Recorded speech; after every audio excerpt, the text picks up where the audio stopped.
Sivaya Nama Thiruchitrambalam. Welcome back to our discussion on Thiruppaatu.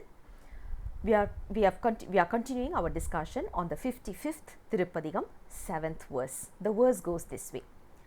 போர்த்த நீள் செவியாளர் அந்தணர்க்கு பொழில்கொள் ஆழ்நிழல் கீழ் அறம் புரிந்து பார்த்தனுக்கு அன்று பாசுபதம் கொடுத்து அருளினாய் பண்டு பகீரதன் வேண்ட ஆர்த்து வந்து இழியும் புனல் கங்கை நங்கையாளை நின் சடைமிசை கரந்த தீர்த்தனே நிந்தன் திருவடி அடைந்தேன் செழும் பொழில் திருப்புன்குருளானே.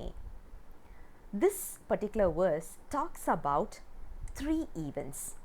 The first event is the most known event, which is called as the Dakshinamurti kind of an approach. Even today, if we are considering someone as Guru, the only Guru in this world is Dakshinamurti.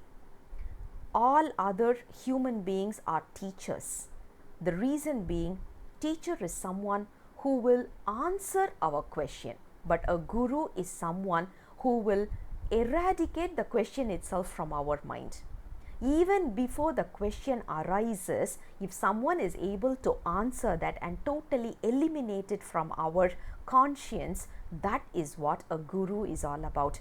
If you ask a question and someone is able to teach you or tell you the answer, they are not classified as Guru, they are only a teacher.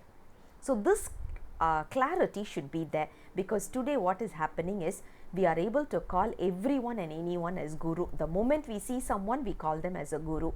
Guru has a special meaning. There's a lot of significance in that. The only Guru in this planet, in this earth, in this world, in this universe, in this galaxy is the only one and only Lord Shiva in the form of Dakshinamurti. He is also called as Al Amar Chelvar because he is sitting below the tree which is called as Alamaram, which is basically our banyan tree.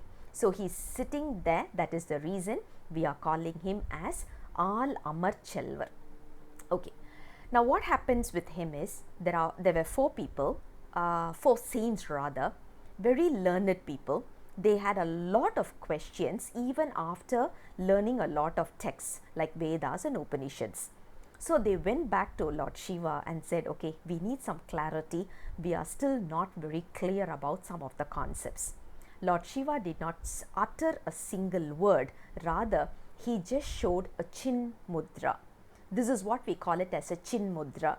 It has a very significant approach. The thumb that we have, this is classified as Padi. Padi means Lord Shiva.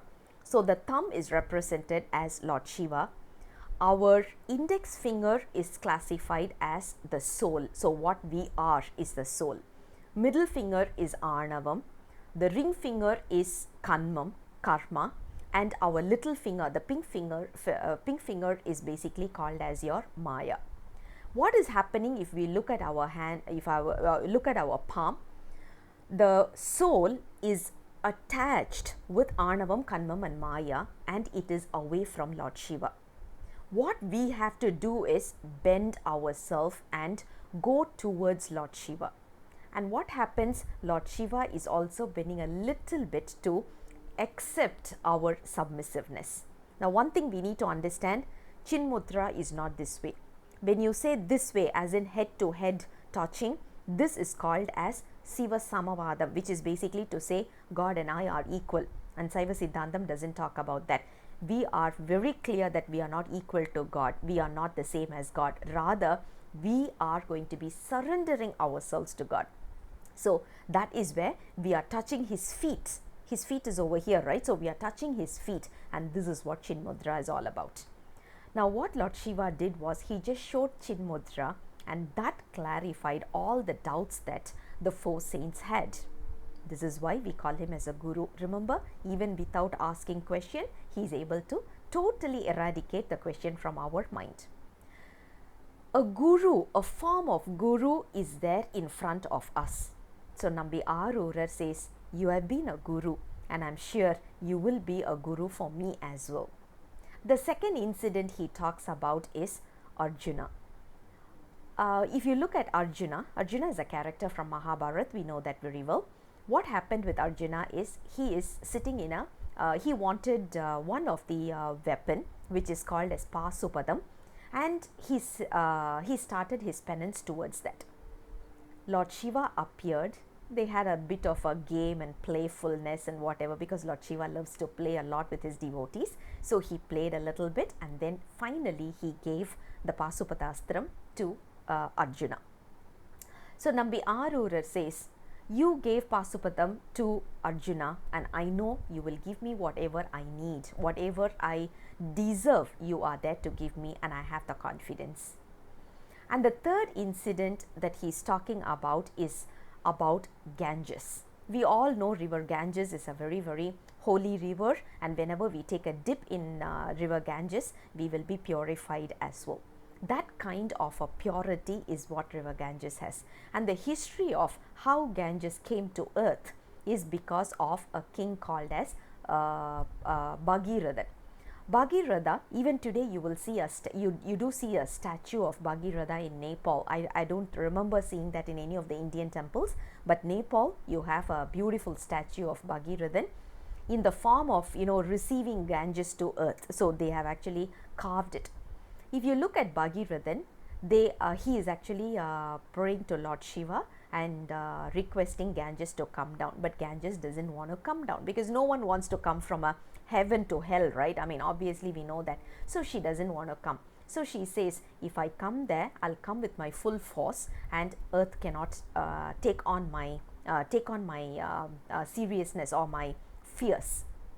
So Bhagirathan doesn't have an option, so he is going back again to Lord Shiva and surrendering completely, saying that, okay, you are the only one who can hold on to her fears, can you please help?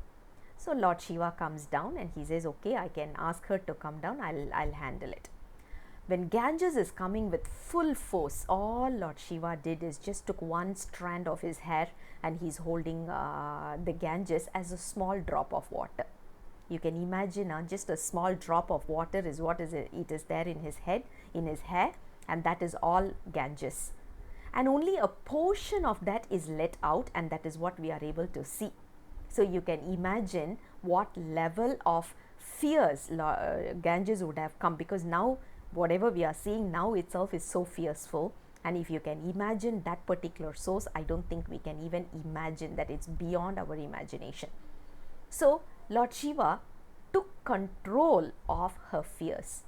As a human being, we do get into this rajas, because we have these three gunas, right? We call it as sattvic, rajasam and tamasam.